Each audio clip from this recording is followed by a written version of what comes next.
Welcome to the Citadel. We're happy to have you here.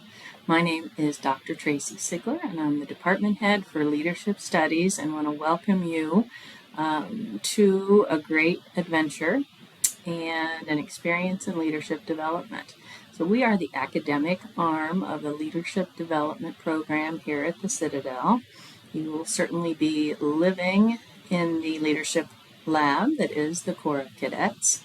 You will be engaging in co-curricular activities and working with the Krause Center for Ethics and engaging in service in the community and service learning at times. Our department offers a couple of required courses in leadership that all students will take in their time here. And then we also offer a leadership studies minor for those who want to do a little bit more research and work in the area of leadership development. So we look forward to seeing you learn and grow over your 4 years.